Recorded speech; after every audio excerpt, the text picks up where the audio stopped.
All right. Good evening and welcome everybody to the October webinar, which is called Why Philosophy Matters in Tai Chi and in Life. And not only why philosophy matters, but what is the philosophy of Tai Chi and how you can employ it, how you can use it. As I do almost every month, I think that I have about 10 or 15 minutes worth of things to say, and then we'll all go home early. But you know how that usually goes. So we'll see how that plays out. And as always, I invite you to chat with me and chat with each other. You know, that's part of the, I think that sometimes we don't consider enough the real strength and power of this platform. And that is that it's not just one way, me talking to you. And it's not just two-way, me talking to you and you talking back or asking me a question, but it's actually in multiple directions. You can talk to one another. You can have conversations going on while I'm lecturing and then collectively come up with a question. I mean, there's all kinds of ways that you can use this platform. And I think sometimes we underuse it. So take full advantage of it. That's my invitation to you tonight. Have some fun with it, and we'll see where it goes. So let me start with a sort of basic principle that we've talked about from Tai Chi Fit, which is that what we practice least creates a danger not only to ourselves, but to the world around us. What we practice least creates a danger to ourselves and to the world around us. Philosophy is one of those things that we don't practice very much. Right? Philosophy is one of those things that, you know, is something left at school, right? Or something that we sometimes talk about when we're in our cups, as they say, you know. And so because we don't practice it, we don't really have a strong hold on it. And that creates a danger to ourselves and to the world. There's an old saying amongst the Stoics. Marcus Aurelius is famous for saying, what is bad for the hive is bad for the bee, and vice versa. So if the individual is weak, it weakens the hive as a whole. And if the hive as a whole, if society has a weakness, then it's bad for the individuals within it, right? And so we look at how much there is of philosophy in the society that we live in. And again, philosophy is kind of like this afterthought. It's something that we studied in school a little bit and then kicked out when we got out into the real world. But when we take a look at Tai Chi, when we start to consider Tai Chi as sort of a microcosm of life and the world, we can start to see how dangerous that is. And let me give you an example. Tai Chi and Tai Chi practice makes you powerful. It can. It has the potential to make you powerful, right? One way that happens is that it allows you to be full of chi, which is real power. It's a power source. It's the life energy. You get all the chi flowing. You open up the channels. You know, and, there's a young man on Facebook right now who recently wrote a book about his theory that Tai Chi is all about the golden elixir. You know, the Chinese alchemy of immortality and ultimate power through Qigong and through Qi transformation, right? So, you know, there's this ancient theory that Tai Chi will make you powerful in that way, right? More alive, less susceptible to getting sick, able to, you know, have an extended lifespan, all those kinds of things. Another way that Tai Chi can make you powerful is as a martial art. So it can actually teach you certain techniques that you can use to harm or even kill. right? And so what do we know about being powerful? What do we say? What do we say all the time about the dangers of being powerful? It's because weak people cannot handle power. Weak people are corrupted by power. The common saying is power corrupts and absolute power corrupts absolutely. But that's really only true for weak people, right? We have lots of instances in history of people who had power who were not corrupted. Marcus Aurelius is a great example, one of the few. But so it's not just anybody universally, but if you're weak, then power corrupts you. And what do we mean by weak? Right? What we practice least is what makes us vulnerable and creates a weakness and a danger to ourselves and in the world around us. Right? So you're studying Tai Chi, you're given an energy within and a set of skills that could make you dangerous to other people if you don't know how to handle it, if you don't know how to control that kind of power. And if you don't practice philosophy, then you are corrupted by it and you are dangerous to the people around you. And I think all we have to do is just look around the world today to see how power has corrupted certain people who are not strong enough to handle that power, and they create a danger to others, to the world as a whole. Right? Does that make sense? So how do we counteract that? Like, what's the antidote to that power? Right? What is built in to the tradition of Tai Chi to protect us against people becoming powerful, but being weak at the same time and then becoming dangerous? Right? It is the philosophy of Tai Chi. That side by side with all the other things that you learn in Tai Chi, that you study philosophy, that you are taught principles, that you are taught a certain kind of code of conduct and a code of behavior, right? And some of this is explicit, and some of this is taught to us sort of metaphorically. And tonight, hopefully, if I have enough time in the rest of the 10 minutes I've got, I will go through some of those metaphorical philosophy points that Tai Chi teaches us. Okay.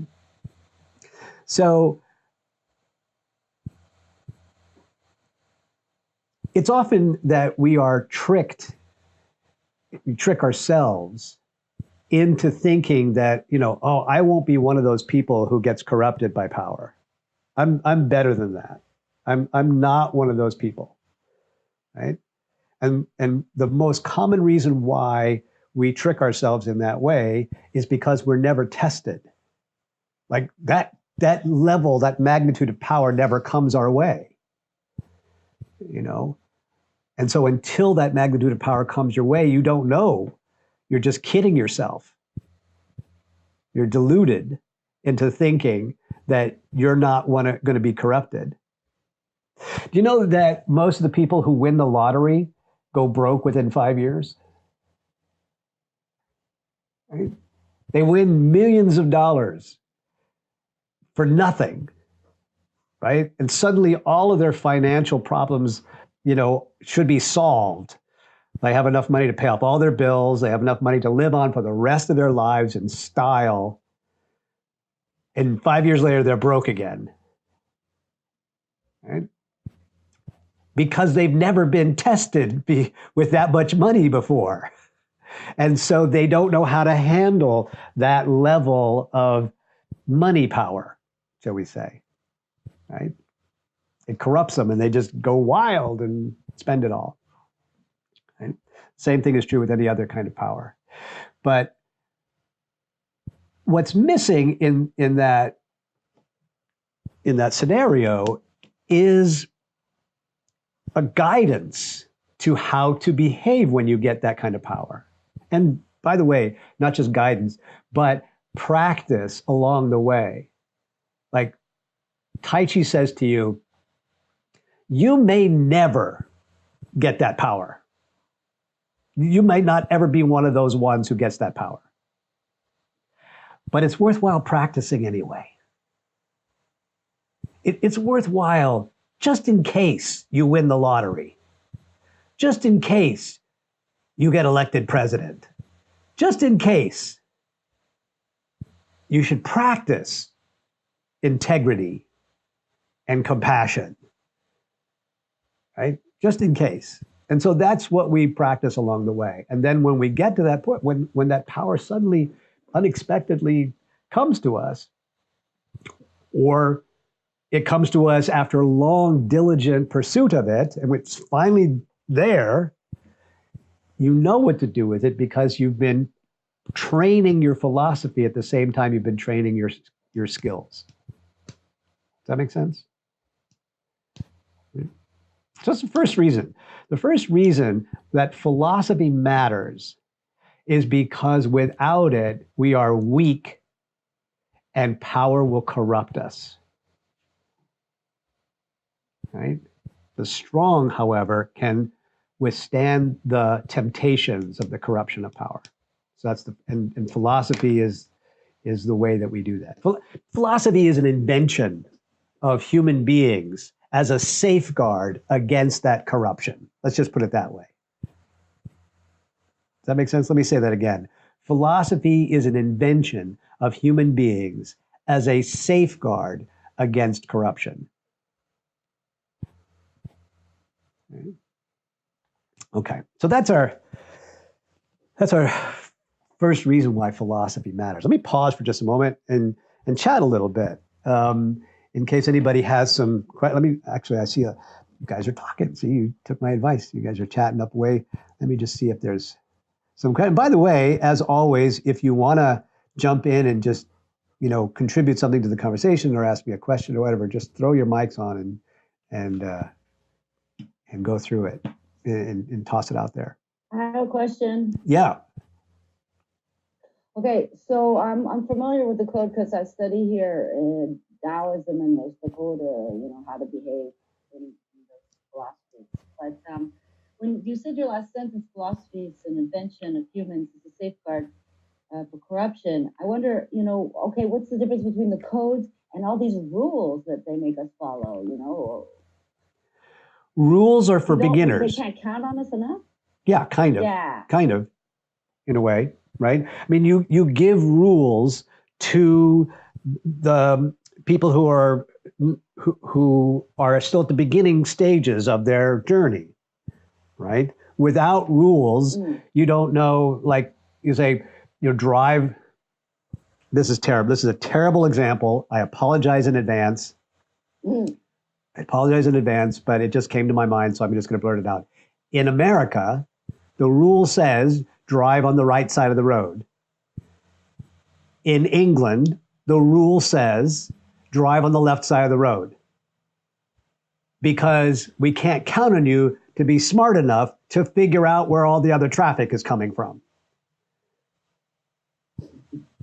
Like, you guys read the news lately? So this is a real thing, right? So we have rules when you're in that stage.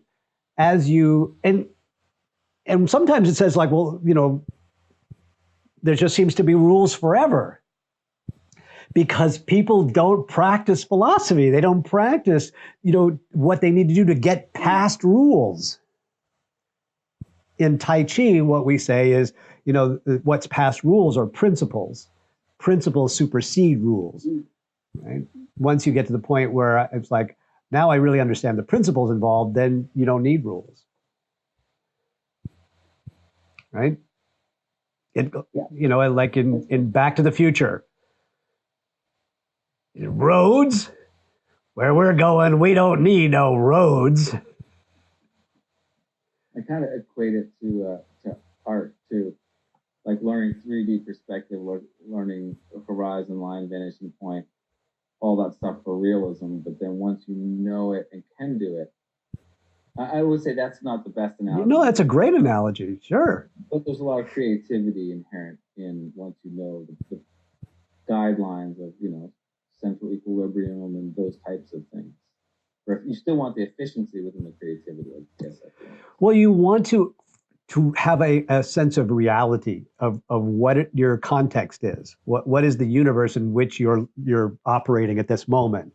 And I'm not even going to say that my universe is the same one that you're living in or whatever, right? But whatever universe you're living in, whether it's the physical universe of existence or an imaginary universe or an artistic universe or whatever the universe is, you need to really have some sense of how it operates, right? If I stand on one foot and lean over way over, in my universe there's something called gravity, and I have to know how that works in order to be able to deal with it. Does that make sense? Yeah, absolutely. Yeah.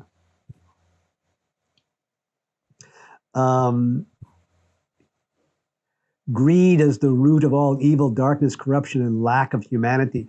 So greed is a symptom of weakness, right? Greed is when I talk about being weak, people who are strong have no sense of acquisitiveness because they are already abundant. Like, I already have everything. I already have it all. There's no sense of lack. And when there's no sense of lack, there's no greed. Right? So greed is a symptom of that kind of weakness.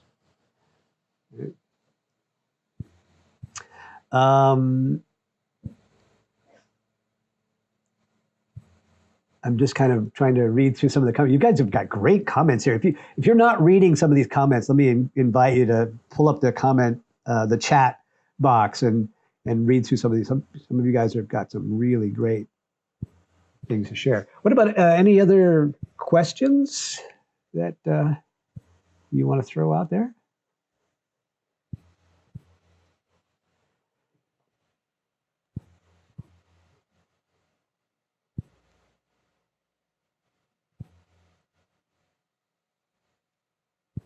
Cool. One more small comment about this idea that power corrupts. And the reason why power corrupts is that we don't practice having a philosophy which will protect us from that. This is a quote from Seneca, the ancient Roman Stoic. He said, "Without philosophy, the mind is sickly." Without philosophy, the mind is sickly. That's the weakness, right? A mind without philosophy is sick. And even the body is sick without philosophy, because even if you are physically powerful, physically strong, it's the strength of a lunatic, a madman, right? Without philosophy. Philosophy even makes physical strength healthy, as opposed to physical strength that has no philosophy, and you're just a crazy person. Marcus and Marcus, I see you, man. Okay, so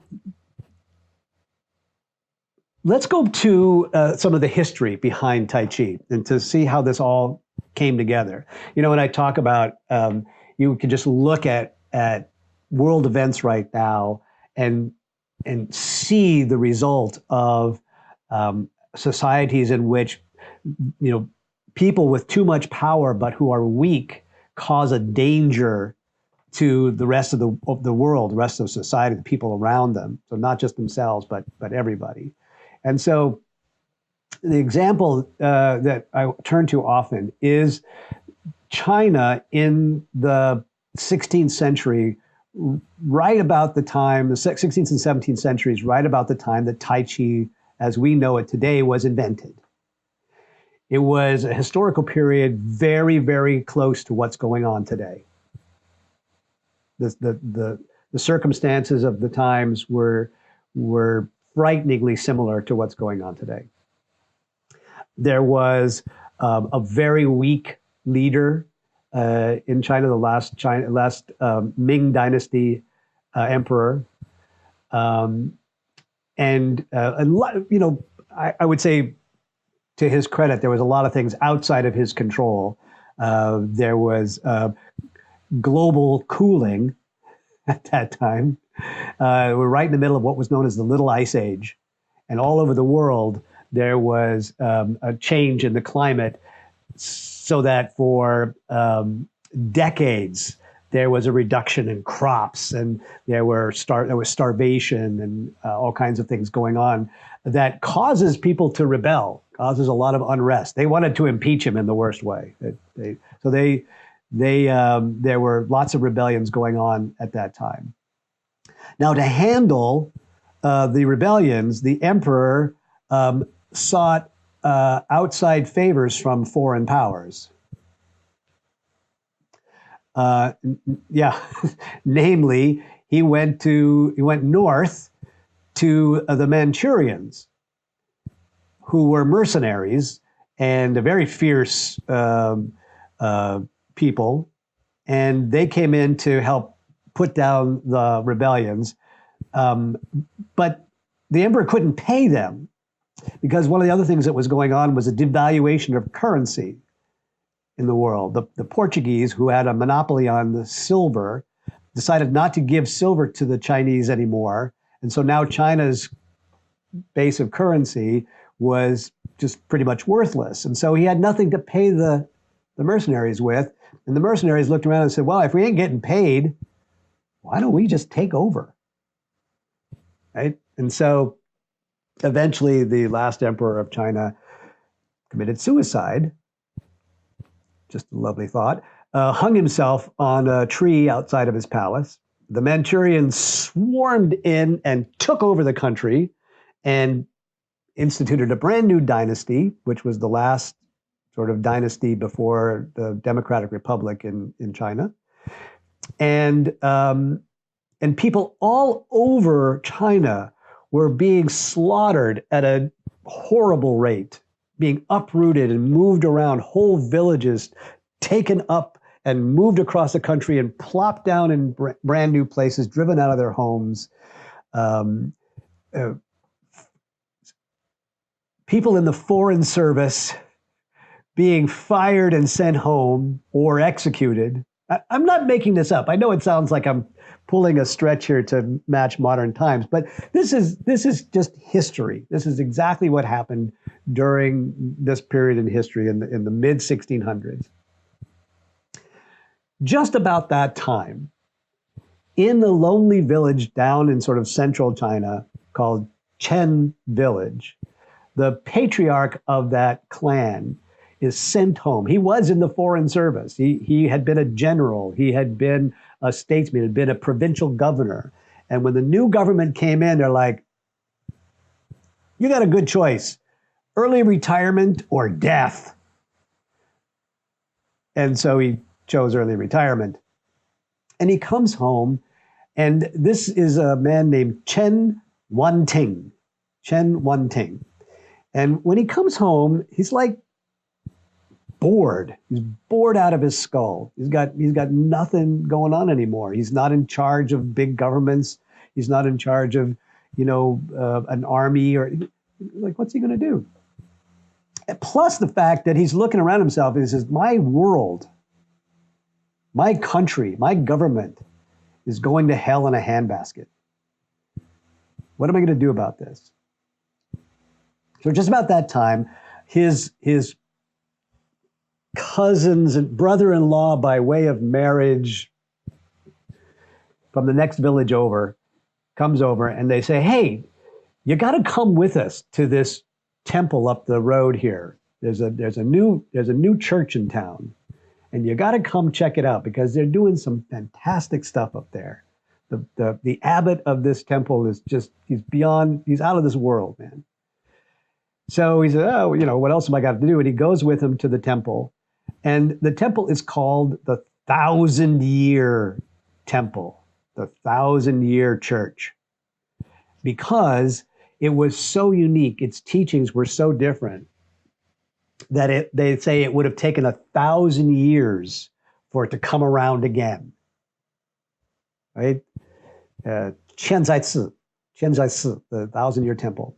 So what did they teach them that was so unique? Was a blending of the three main philosophical threads in China: Taoism, Buddhism, and Confucianism. And why that was so unique is because for most of Chinese history, these three had sort of been competing with each other. They didn't play nice. And sometimes they, actually had, inter-clan warfare where the Buddhists would kill off all the Taoists, and then the Taoists, the next emperor would come along and say, well, I think Taoism's better. So then they'd kill off all the Buddhists. And, but here at Chenzai Temple, they decided there's wisdom in all three of these. There's wisdom in all three of these. We need to bring these together. And as they brought them together, there's a common thread inside each one of these: Taoism, Buddhism, and Confucianism, a common philosophy inside all of these. And the philosophy is basically that the world is going on without you. You are going to die. You are going to return to dust, and in 100 years, no one will remember you. You are going to die in 10 or 20 years, and there's going to be people who are happy about that. Somebody, maybe just the undertaker because he's getting a few bucks for the burial, but somebody's going to be happy that you're dead. So what the heck are you getting your head so corrupted by power? Even the most powerful, you're going to die. The world will go along without you. The world has always gone along without you. And all of the suffering that you have is because you are resisting that never-ending cycle, which they called the Tao. Human suffering is the resistance to the natural order of the universe. The fact that it grows like a tree, organically and unpredictably and never-endingly. And if you want to avoid suffering, you should learn some of the principles of how the Tao works. And it's there in whatever expression, revs your motor. The Buddhists have an expression, maybe that'll turn your jets on. The Taoists have a different expression. Maybe that's the one that'll get you all excited. The Confucians have a different expression, but they all have the same common core. Right? This matters in life because what is life without happiness? What is life if it's all suffering from day one to day end? Right? And every year that you resist, that you fight against, and we fight against it unconsciously because we are not aware, we fight against the Tao, is another year of suffering. Right? Suffering is rarely a big thing. Suffering is like we watch what's going on in northern Turkey and we think, oh, that's big suffering. But you're suffering just as much. It's just small bites. It's just a little nibble every day that's wearing you away, little by little by little, eating away at your happiness. You're suffering just as much, right? But that suffering is coming along from the resistance that you have to the way the Tao works, because you have no philosophy of the Tao. Right? And I don't care what you call it, by the way. You don't have to call it Tao. Call it Jesus. That works for me. I'm okay with that. Right? You call it Buddha. I really don't care. But there is a central theme here, that there is a way that the universe works, and it's always worked. It's working along right now without you. It doesn't give a darn whether you know about it or not, because you're going to die. and it's going to still be going on, and it was going on before you. So one of the famous Taoist philosophers, Zhuangzi, there's a story about him and when his wife passed away. So his wife dies, and after a couple of days, his neighbor hasn't seen him, and he's worried about him. So he goes over to Zhuangzi's house, and he's knocking on the door, and nobody answers. It's all draped in black and in mourning colors. And so he finally goes around to the backyard, and he goes into the back courtyard, and there's Zhuangzi. And Zhuangzi is sitting on the back step with a drum. And he's drumming and singing and rocking out. And the neighbor goes, Are you okay, dude? Did you crack? I know your wife just died. I would have thought you were in mourning, and here you are. You're singing and playing the drum and rocking out. And Zhuangzi goes, listen. There was a time that I had with my wife, and we were in love, and we lived a whole life together. But there was a time before I met my wife, and she was still in existence before I knew her. Right? And you know what? There was another time before she was born, and she was still in existence because she was part of the Tao. And now there's a time after she's gone, and she's still in existence because she's still part of the Tao. And if I don't believe that, if I don't honor that, if I don't act that way, I know nothing about the Tao. My whole life is a lie, basically. So why philosophy matters is because philosophy leads to happiness. Philosophy leads to the solutions to the problems that we have in life. Political problems, climate problems, problems of war and pestilence, right? The solution to that is in the philosophy that you have. The understanding that life is going on, it has always gone on, it will go on without you after you're gone. And the moment we stop resisting that is the moment that we begin to tap into happiness. Now, blah, blah, blah, blah, blah, blah, blah. Right? It's a lot of blah, blah, blah right there. But Tai Chi combines the blah, blah, blah with actual direct experience. And believe it or not, this is an influence from Buddhism, from Shaolin. The type of Buddhism practiced at Shaolin was a Buddhism called direct experience. That rather than reading the sutras, you still had to read the sutras at Shaolin, you still had to meditate, but they were focused on direct experience. Don't take things for granted. Test them, try them out. When we do pushing hands, right, the more I resist, the more I suffer. That's a direct experience lesson. You don't have to believe me. It'll happen. I promise you. Just like you don't have to believe in gravity, but jump off your house and you will crash to the ground. Right? That's just what's going to happen. So Tai Chi, part of the whole Tai Chi tradition is born out of some of these influences. We have this philosophy of understanding how this is the way that we tap into happiness from the influences of Buddhism as well as Taoism and Confucianism. And it all would not have happened if it hadn't been for Chen Wanting, bored out of his skull, trying to figure out what's next in life and happening to stumble into the Chenzai temple and hearing this new philosophy, this new combination.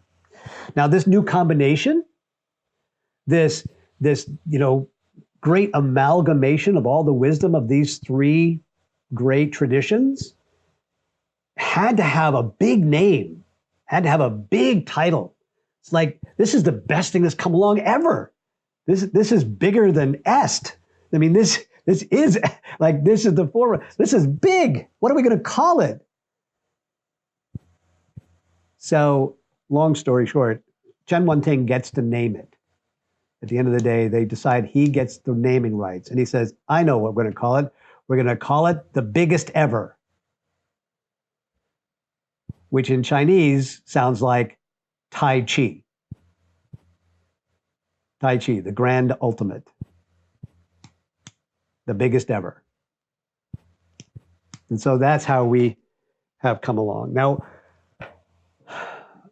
you can encapsulate the philosophy of these three influences in a very simple way. I've just done what I normally do, and that is sort of ramble on with a long story. But we can take these three traditions, Taoism, Buddhism, and Confucianism, and express them in a very simple kind of way, in simple one-line philosophies that you can put in your pocket and take with you. Right? The basic philosophy of Buddhism is what we call compassion. Compassion. And the basic way that we express this, often in our Tai Chi fit tradition, as well as basic Tai Chi tradition, is the I don't care about that principle. Over and over and over again, things come up that are of concern, that make you uncomfortable, make you self-conscious, make you doubt, make you afraid. And compassion says, listen, wait, don't be afraid, don't be concerned, don't worry what I think, because I don't care about that. You're not rich, I don't care about that. You're not pretty, I don't care about that. You don't look graceful, I don't care about that. You don't speak good, I don't care about that. Right? I care about you because you're a human and I got to share this planet with you. That's all I care about. End of story. That's the Buddhist philosophy.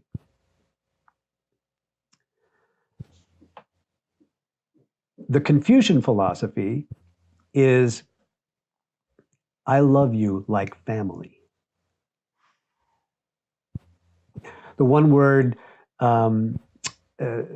underlying theme of Confucianism is called Ren, and Ren is often translated as benevolence, a certain kind of benevolence. But the way that this is specifically explained in Confucian tradition is I care for you in the same way that I would care for my immediate family, my sons and my daughters and my mother and my father. I love you like family.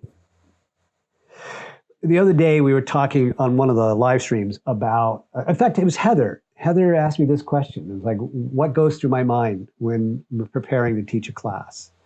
And what I said was, when you step into the teaching role, but this isn't limited to the teaching role. It's like how I live life, how I live my life itself.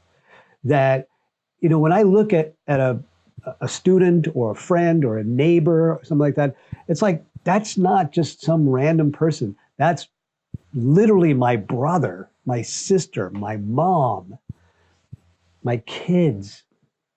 I talk to dozens of people every day about this veterans program that we're involved in. And, very often people say, thank you for your service because I'm a veteran. And I'm like, no, you don't get it. I am concerned about the vets that I see now, the young men and women, because I cannot look at a single one of them without thinking that could be my son, that could be my daughter right there. And if we don't love them like family, then we don't step up enough to take care of them. It's not enough to go, oh, so sad. That stuff doesn't get anything done. It's only at the moment when you say, I love you like family. Right? And that's the Confucian influence. And finally, the Taoist influence is based on a principle in Chinese which we call ziran. Ziran is sometimes translated as nature, but more specifically, it is your nature. What is your nature? And always trying to come back to your nature, right? In this big thing called the Tao, you have a part. You have a place. You're a bud on that tree. That is your nature. And so the simple one one sentence phrase about this is always just be yourself. Just be yourself. Just be yourself. You don't need to justify anything to anybody. You don't need to conform to anything or any place else. You don't need no rules. Where you're going, you don't need the roads. Right? Be yourself. To be yourself, you have to have a certain level of self-awareness. Otherwise, you're kidding yourself, you're deluded. But that's also part of the training. That's part of what we get from Tai Chi, is it teaches us how to be self-aware enough to be yourself. So, the story of the origins of Tai Chi lead us to, again, a philosophy that's something you can employ every single day. Like, we got this whole long, big story, and how it translates into the practices that we have as a legacy of Tai Chi, but it comes down to these three things, right? Don't care about the small shit. I don't care about that. Number two, I love you like family. And you got to say that to everybody you meet. Even, listen, my neighbor who lives across the street, like, he has yelled obscenities at my children and my dog, and like, he's not a well person, right? And it's a struggle, right? Because I just want to like, but if I don't step up and go, I love you like family. You're my crazy uncle, but I still love you like family. If I don't do that, then I don't approach the way that the happiness in the world. Right? What I don't practice makes me weaker and makes the whole world more dangerous. And I just got to be myself. So I'm not down on myself when I have those struggling moments. Go, I would just like to yell back at him, because that's honest, that's authentic. But I also know I can be better than that. That makes sense? So let me pause again with this part two, about the story of Tai Chi's origins. Any questions, thoughts? Chat. Boy, look at all the chat women. I could open up my brain bone is bruised. We are. And I just want to say, I've got like notes for days, but I will demand a very bad joke for the next webinar. Thank you. Oh, a worse joke than. I always have bad jokes somewhere in there. I just can't predict them. That's the only thing. I'm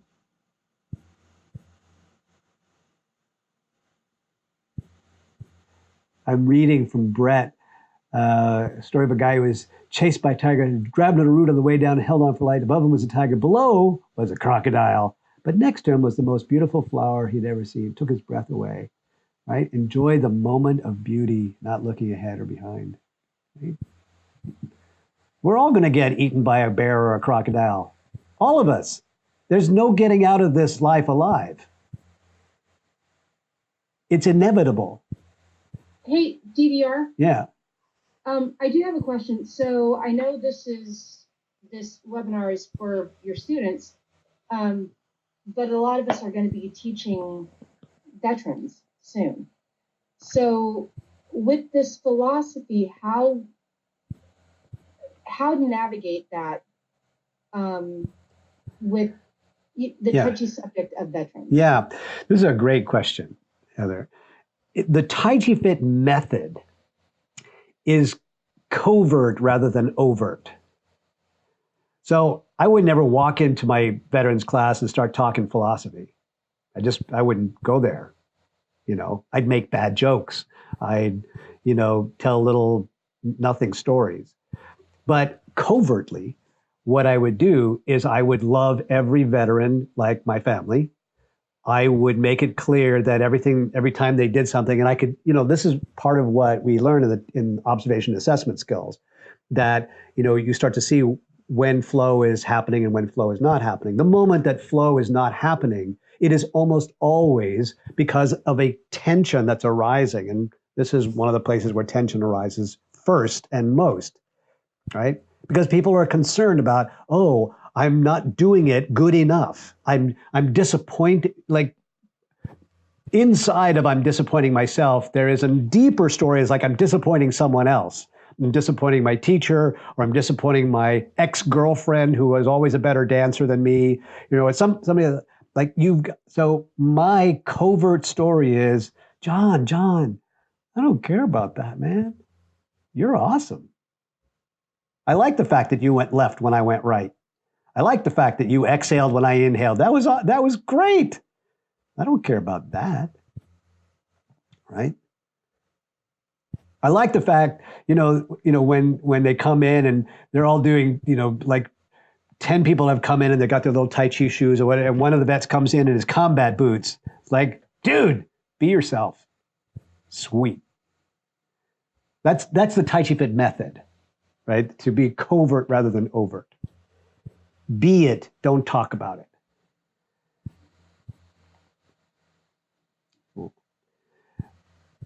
Groovy. What else? Other questions or thoughts or?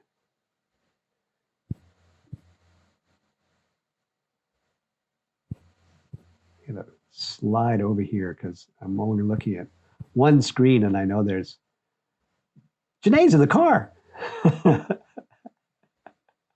I just slid over to the second screen and saw a bunch of other people. Very nice to see you. I have a quick comment. Yes, go for it, Casey. Yeah, so I have a quote that Jet mentioned the other day in her Tai Chi that I just found like so fantastic. I printed it out and it's in my cube at work, and it's from Aristotle. And let me see if I can remember. It's like the only way to avoid criticism is to say nothing, do nothing, be nothing. And I have to remember that because I get this sort of perfectionist syndrome of I can't do this right. And it just like every time I see that, I'm like, okay, well, I just be me. I be the best Casey I can. Yeah. So part of what we practice in this way, right? Here's the philosophy that you practice. And what do we have to practice philosophy is languaging. We have to put our thoughts and our feelings into words so that we can discuss them, so that we can exercise them. Does that make sense? Like I can't actually read your mind. I can't actually, telepathically communicate with you, at least that I know of. So what I have is language. And so as a teacher and as a philosopher, I use language to dig into, this subject here. So let me just pick on how you said that as an example, not to actually pick on it, but just as an example to everybody. So to be the best Casey you can be. Now I get what you're saying, and I agree with you. But in any incarnation or example of who you are, of how you be, you're already perfect, no matter what iteration it might be. The messy Casey, the perfectionist Casey, the altogether Casey, the all fucked up Casey. I mean, like any iteration that you might show up as, you're already perfect. Like there is no best version of Casey. It's just Casey, period, end of story. And anything else is an inauthentic comparison to something else. Anything else is a resistance to the Tao. Any other like, oh, I could be better. Like, no, you can't. You couldn't be better. There is no better that you're going to be. You can't get better than already perfect. You just are in this moment. And that's all that you ever need to be. And I love you like family. Sorry, I just scared my dog. Right? That's awesome. Does that make sense? So that is how we use philosophy. We practice philosophy through the discourse of using language and words and sort of programming how that sounds in your mind. Thank you. All right. So one last piece of tonight's talk, and that is to again, use some words. This is actually a great segue because I want to talk about translations of some of the more specific, sort of digging down types of philosophies that we get out of Tai Chi tradition. A lot of the basic lessons and principles of Tai Chi are typically expressed as ways of becoming more powerful, either in the Chi flow or in your martial skills. Right? So we have all these sort of rules and principles and essential points and everything that most people in Tai Chi study as ways of getting to be better at their martial art. But there's actually a deeper meaning inside of all of those principles. And I want to give you a sense of just some of those. And we talk about what's known as Yang Chen Fu's 10 essential principles. 10 essential principles, but give you a different wording of them. Right? Some of you who've been around in Tai Chi for a long time will know what I'm talking about. Some of you for whom this is new, once you're, after tonight, you could go look them up and make a little comparison, right? So in Yang Chen Fu's 10 important points, from a philosophical point of view, the first principle is empty your mind. Empty your mind. Let go of old thoughts and old notions, especially old certainties. Marcus, you might correct me here. I think it's Epictetus who said that no one can teach someone who's certain they already know it. You can't teach someone who's certain they already know what it is that you have to teach. It's Sufi. That's also a Sufi saying, yeah. Yeah. So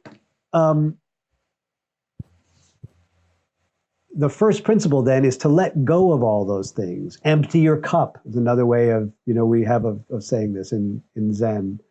Right? So, but in Chinese, the first principle is Shuling Ding Jin, which means, to relax, but be alert. Empty your mind, but be ready to experience the wonder of life. Don't go dead up there when you empty it out. It's empty out all the old stuff and be ready because new, wonderful, incredible, sparkly stuff is all around you if you just paid attention. Right? That's the first principle. Empty your mind. The second principle is be humble. Be humble. As we go out in the middle of the night and stand under the moon and the stars and look up and just let your eyes sort of acclimate to the light and the darkness, and you start to see the Milky Way out there, the vastness of space. And then you imagine somebody out there in the vastness of space, and you are so small that you would be overlooked, right? Be humble. So the principle in Tai Chi in the 10 essential points is Hanshong Babe. Hanshong means to sort of collapse the chest. And it specifically talks about like avoiding this kind of like stature, like I know it all. I am the greatest. I am a stable genius. I have got it all, right? Be humble. Be humble. Let this, that's the second. Philosophy.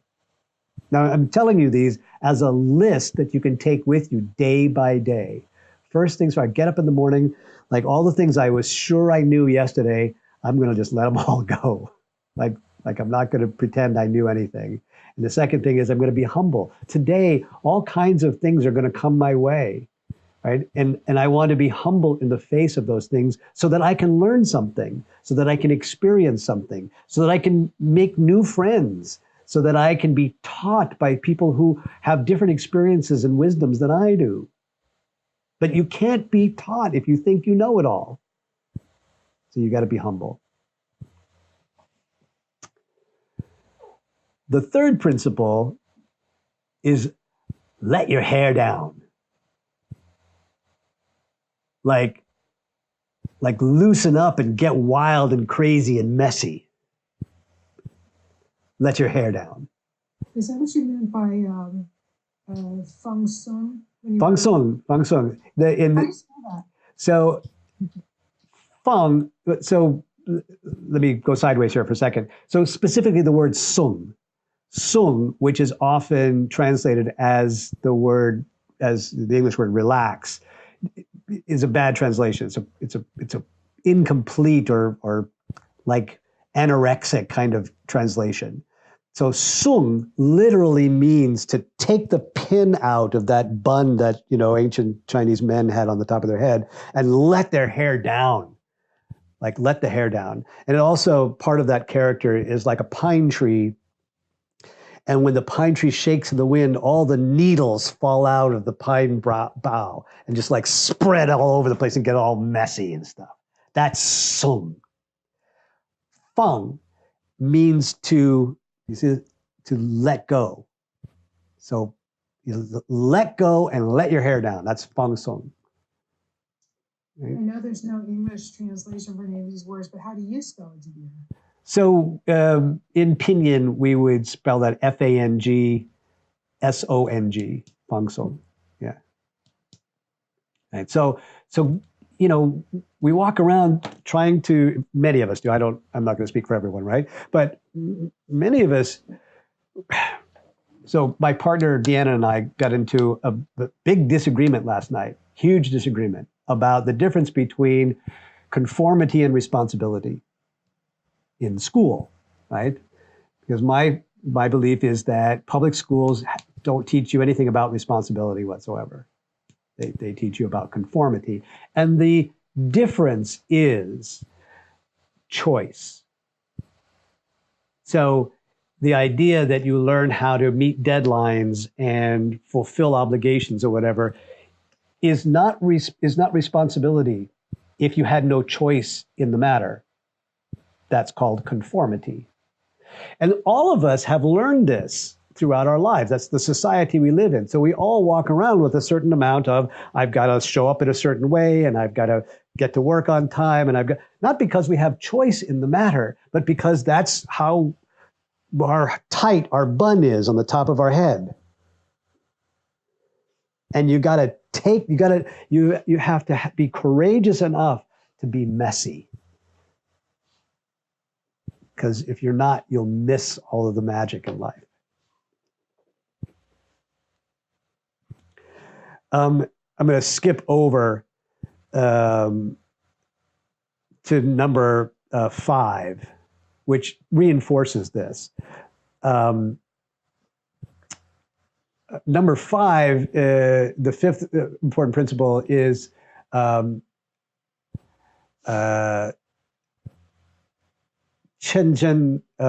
Shui Jiao. Shenzhen Shui Jiao. Is that right? This one, it literally translates as drop the elbows or drop the shoulders and droop the elbows. Drop the elbows and droop the shoulders. Meaning, and it talks about this specifically, like you're holding so much tension up here. It points a finger at Tai Chi students and says, you're all holding up tension there. And when the elbows and shoulders come up, you get uptight. Like this is the language you use. Get uptight. Richard Carlson wrote a fabulous book called, if you remember, Don't Sweat the Small Stuff. And it's all small stuff. Right? So principle number 5 is don't sweat the small stuff. Like let your hair down, let it go, drop those shoulders, get messy, let those pine needles fall and experience life as it comes to you, not as you're supposed to conform to it. Hmm? Going back then to number four. Number four is really, it's one of my favorite principles in this list.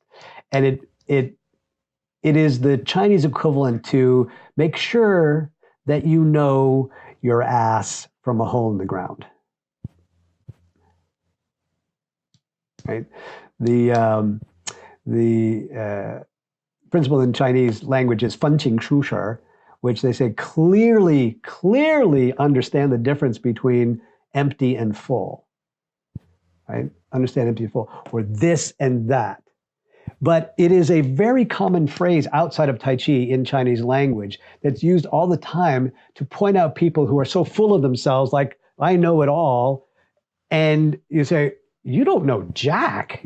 Like you think you know all this stuff, but your actions don't match up with your mouth, right? Your lifestyle doesn't back up what you say your philosophy is. So the principle that we learn in Tai Chi is make sure that if you say it's empty, it's really empty and not kidding yourself that it's full. Make sure that if you say, oh, I'm a generous person, that you're really generous. Generosity means I give stuff away for no reason at all, not expecting anything in return. In fact, pretty much anticipating that as soon as I give something away, somebody's going to steal more of it. But I give it away anyway. That's called generosity. And if I say, well, I'm going to give it away, but I want you to do me a favor first, that's not called generosity. That's not knowing your ass from a hole in the ground. Does that make sense? That is the fourth principle. The sixth principle, this is also a good one. It says, being powerful is better than being strong. And by powerful, we specifically talk about having a good mind, having a strong mind, the kind of strength that can withstand the corrupting influence of too much power. Right? Having the right intentions. No, Jason, what I did was I skipped over. I skipped and went back. Right? Yeah. Now I went to 5 and then back to 4. And now I'm 6. So just right. So number 6 is in Chinese, it's yung yi bu yung li, which means intention, not exertion. Use intention, not exertion. You know, exertion meaning I'm strong. I have authority. I have stature. I have money, right? I have big muscles, but I have a weak mind. I have bad intentions. And so Tai Chi said, and by the way, this gets very specific to Tai Chi. So we look at somebody who maybe is a really, really tough martial artist. To be kick ass all over the place. But they're not a nice person. They have bad intentions. Right? They say it's better to be less skilled and nicer than it is to be more skilled and weaker. Does that make sense? Right? Use intention as the way you navigate through life, not your strength, not your exertion, not like pushing for what you want. Number 7 says, he who would be first must be last. He who would be the leader must first be the servant. This is the Bible, Matthew 20:27. Right? He who would be first must be last. It's also, interestingly, a very wonderful book written by Simon Sinek called Leaders Eat Last. This is something all my vets know. The best generals eat last. Right? Years ago, I worked for, believe it or not, I worked for Morgan Stanley as a stockbroker. And my best friend in the company, he was a former Marine. I'm a former sailor. And our boss, every week they would cater in lunch. And whatever it was, our boss would always sort of come in at the last minute. Nobody could eat before he came into the room. And he would barge his way to the front of the line, fill up his plate first, and go sit at the head table. And my buddy and I always looked at each other and just shook our heads like, that's all we need to know about this guy. Right? And that's everything we needed to know about this guy. Because real leaders eat last to make sure that everybody else is taken care of. And then if everybody else is taken care of, even if there's nothing left, that's okay with me because my troop is taken care of. So in Chinese, in the 10 important points, this is called lower must follow upper, right? The lower follows the upper. The upper follows the lower. It actually goes back and forth. Sometimes upper follows lower, sometimes lower follows upper, right? But they follow one another because they complement one another, right? Leaders eat last because their responsibility is something different than the troops are. The troops must be fed because they have a job to do that the leader can't do. And it takes the feeding to give them that ability. So when you go out into the world, if you want to be a leader, if you want to be a teacher, right? Bosses, I'm a boss, I run a company, right? As a leader, as a boss, as the head of this school, my staff doesn't work for me. I work for them, right? I work for them. If I want to be a leader, when I go walk into the classroom, right, I have all this junk in my head, but really I have to listen to my students to understand what it is that they want, they need, what's relevant, and then service that. Right? Learning begins with a question, not an answer. That make sense? We're almost done here. Number 7. That's number 7. Number 8, your inside has to match your outside. If you are a person with lots of money, but your inside is corrupt, you are the poorest motherfucker on the planet.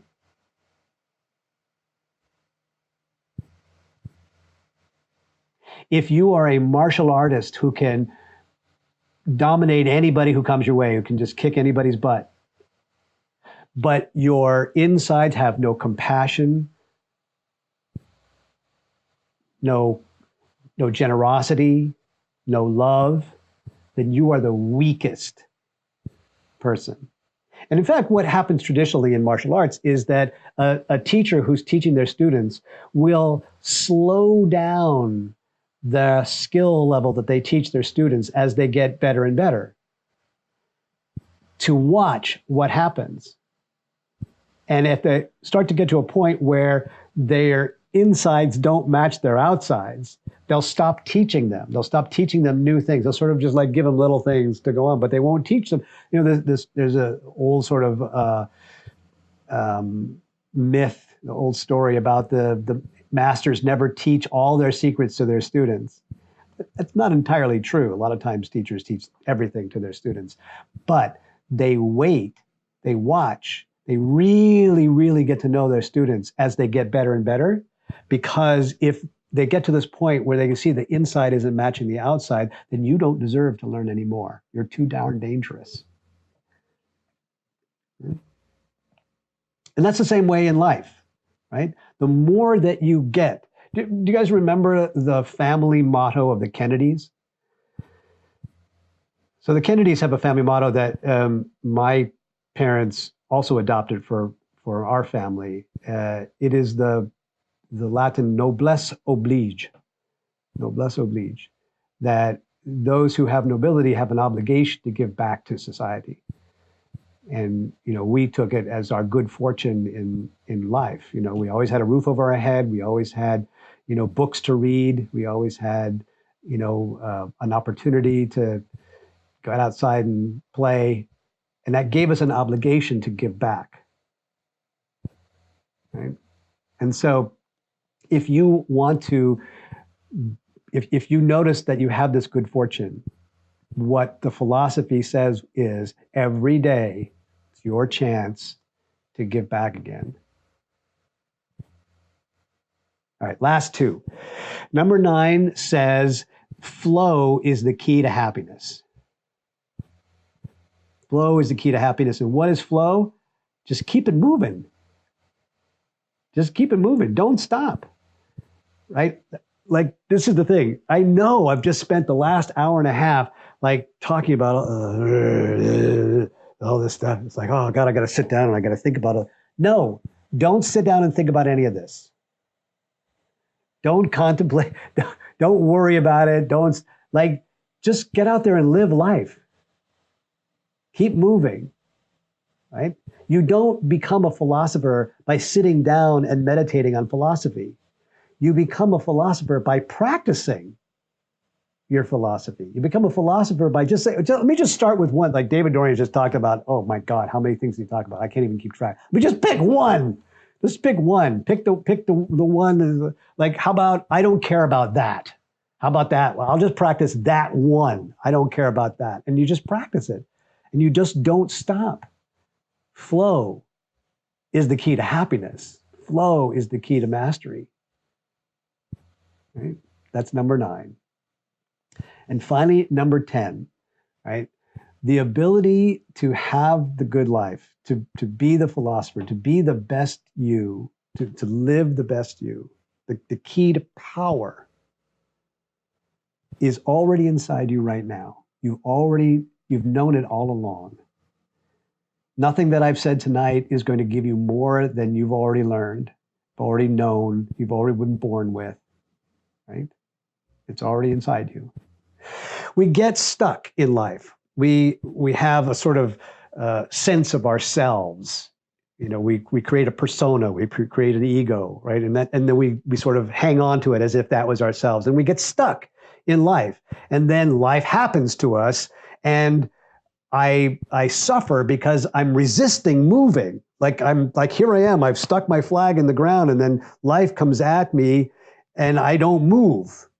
Because moving would mean I have to redefine that thing, that self, that persona, that ego, right? But the 10th principle of Jung's Essentials says, here's the secret, right? If you want to find tranquility, just move the flag, move your center,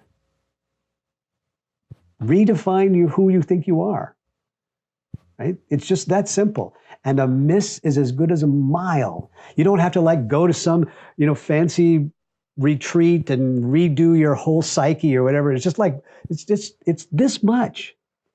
It's just this much is all you need to move it, right? There's a famous line in Karate Kid 2. You remember that movie? Really dating myself here. When was that movie? 80 something? Anyway, Daniel-san asks, when he's asking what's the proper countering move for all these different techniques. And Mr. Miyagi says, when punch come, be there.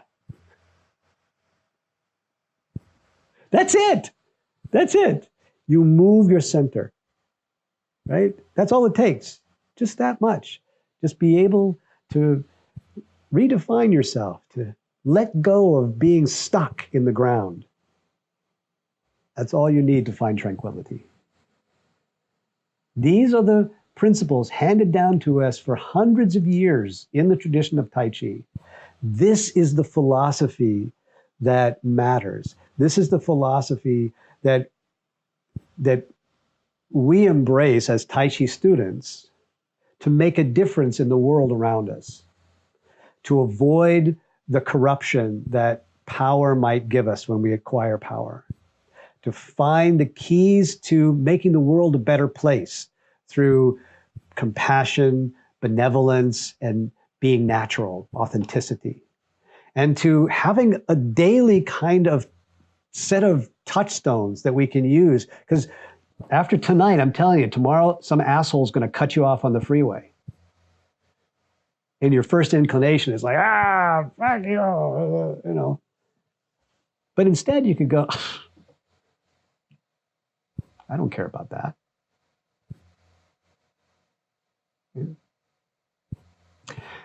So, in passing, in conclusion, taking back to a point that I was talking about earlier, and this concept of you're going to die, you're going to be gone, and the likelihood is that nobody will remember you in 100 years. But on the other hand, they might. They might remember you, or they might remember something that they don't remember who you were, but they benefit from something you leave behind. That's called legacy, right? The things that we acquire in this lifetime, the things that we're doing day to day, and the money in our bank account, and the number of followers we have on Instagram, and all that kind of stuff, that's what we might call currency, right? Our currency, our dollar bills, our currency, right? Currency is what's going to disappear the moment you die. Legacy is the thing that can live on forever.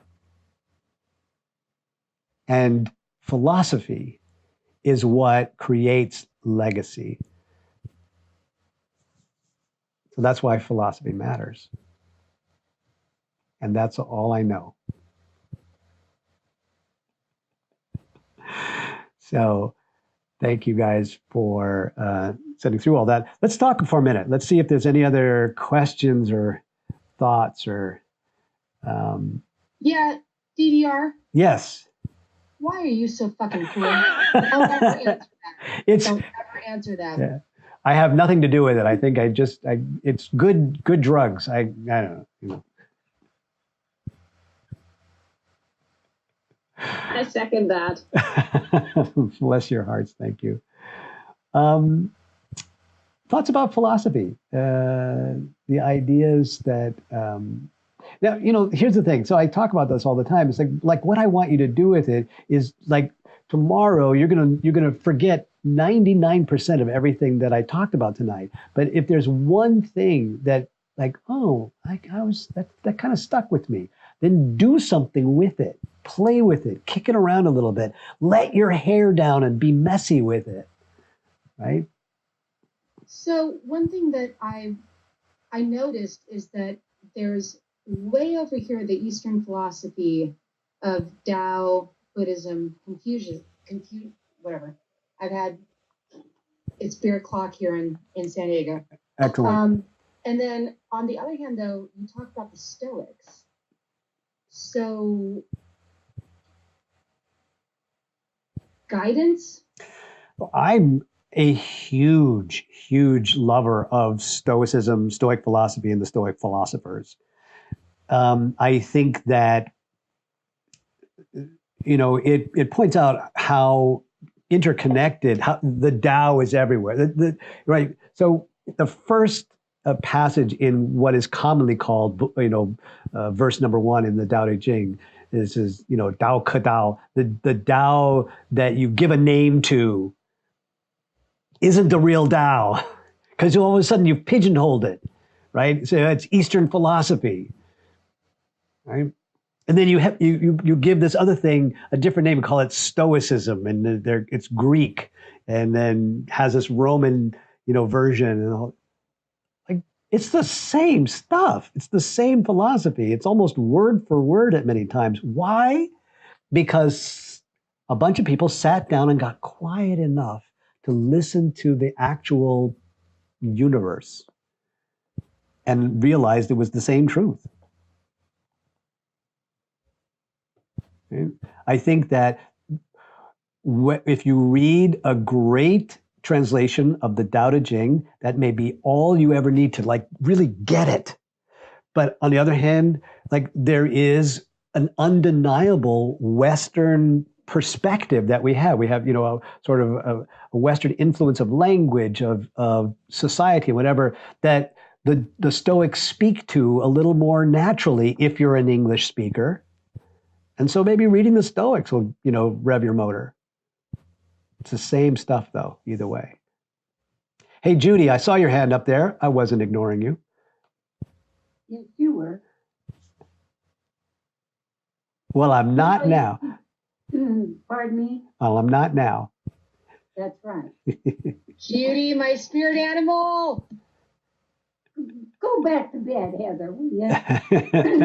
Anyway, as you went through the 10 principles, I always get stuck on the one, and we argued this and we discussed this ad infinitum about choice. And what's the other half of that? I couldn't think of the word. Decision. Decision. The right. Okay, since you are so smart and Heather's giving you a lot of praise, define the two. So I'm going to define the two using these two words, and I'm trying to describe two concepts. Don't get stuck on the words. Like this is always sort of a trap that we get into in semantics and linguistics. It's like you get caught up in a word itself. It's like, okay, so let me make up I'll make up supercalifragilisticexpialidocious. So that's the word I'm going to, versus oogly-boo. Like, I don't care about the word. It's the two concepts. So on the one hand is a way of selecting among the options that you have in front of you in life that is based on what is reasonable, what's available, what is comfortable, what is socially acceptable, what's logical even, right? And that's what's called decision making. Okay? On the other hand, there is another option or another version of this of selecting from among your options that has nothing to do with logic or reasoning or anything like this, but is always based on what is possible. What's possible? Doesn't even have to be logical, doesn't even have to seem like it's real, but it's possible. And that's called choice.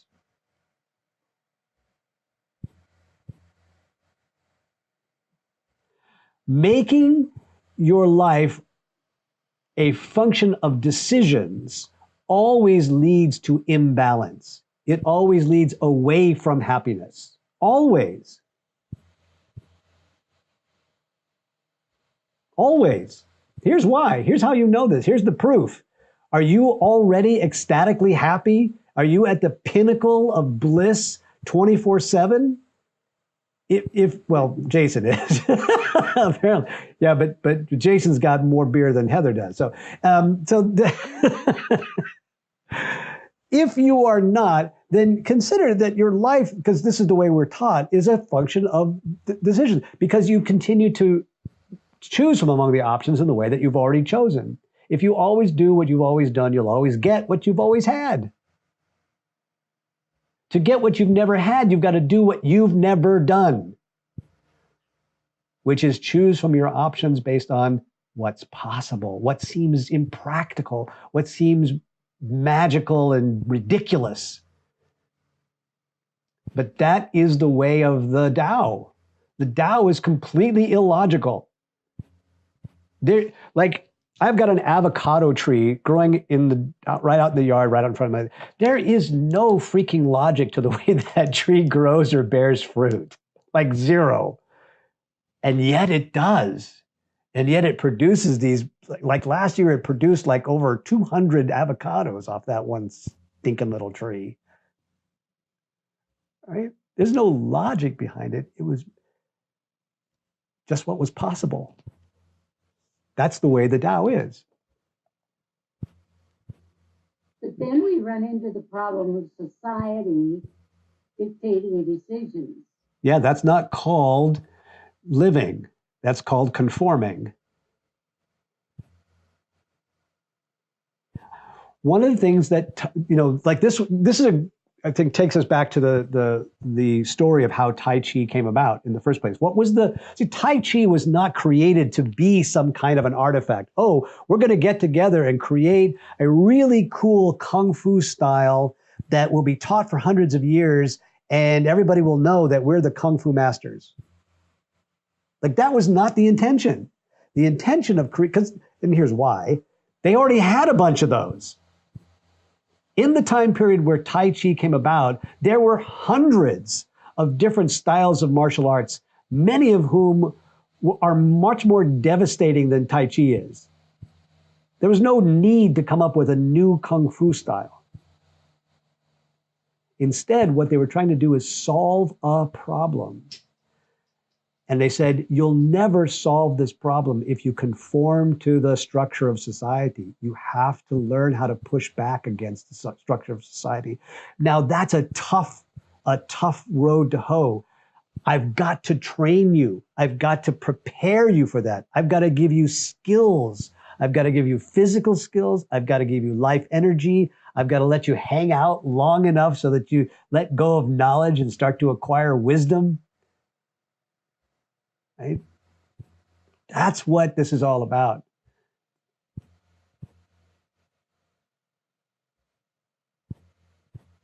You still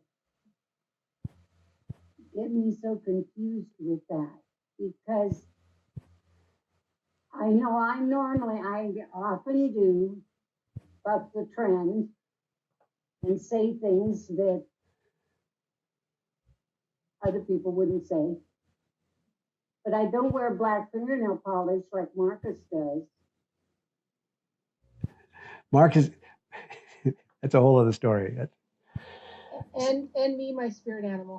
The thing about bucking the trends and bucking City Hall, fighting City Hall, is not caring about what happens when you do that. If even a small part of you still worries about what the outcome is going to be, then you're still holding on to this idea of conformity. Like now I'm a bad actor because I'm going to get in trouble for wearing black fingernail polish or a T-shirt that has a slogan that people are going to, get upset by, or David Dorian's cursing during the middle of a paid-for webinar.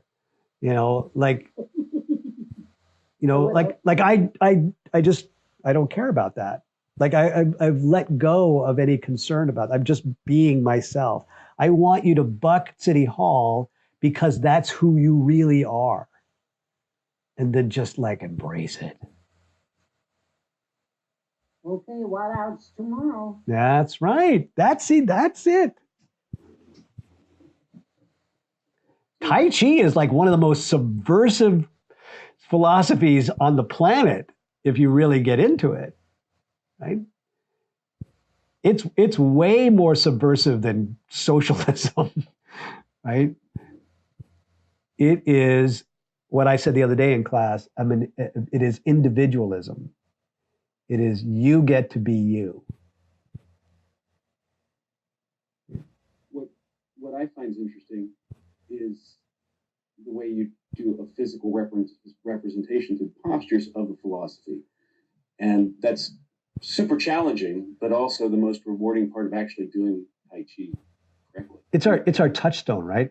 So it's like, otherwise it's like what I said, blah, blah, blah, blah, blah, blah, blah. Like guys, I'm blowing smoke up your butts if I can't also make it work in the real life, right? If I talk about balance, I don't care about that. If I can't actually stand on one foot, if I can't actually move with grace and if I can't do that, then it's just words, right? So you have to have a touchstone. You have to back that up with real actions.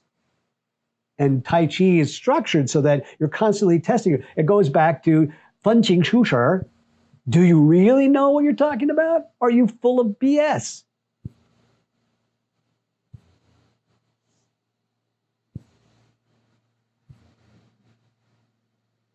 Very cool. Oh, God, I love you guys. I love spending some time with you. I know that we're a little bit over our time. Is there any other questions or shares that you want to toss in for tonight? Yes. Yeah, Heather. Sorry, I don't mean to monopolize. No, go right ahead. So real quick, so in the past when I had students there were some students that wanted to learn the martial art aspect, and then some that didn't. I never knew that Yang Chen Fu was like the biggest badass of the village. So going forward, not only I'm going to address the veterans thing because that's why I'm here. So how do we address the learning martial arts versus not learning martial arts? You have more than one class. Like, and it's a choice that you get to make. So how you address that in a practical sense is you get to choose whether or not you want to teach any of that martial stuff, right? That's a legitimate personal choice you get to make. If you do, then you say, we're going to have a separate class for it can't be part of the Tai Chi for Veterans program because there are certain guidelines for Tai Chi veterans. Right? But I've got this other class going on. I want to invite you. I want to have you come over. If you've already said, I'd like to learn more, that's the class where it's going to take place, right?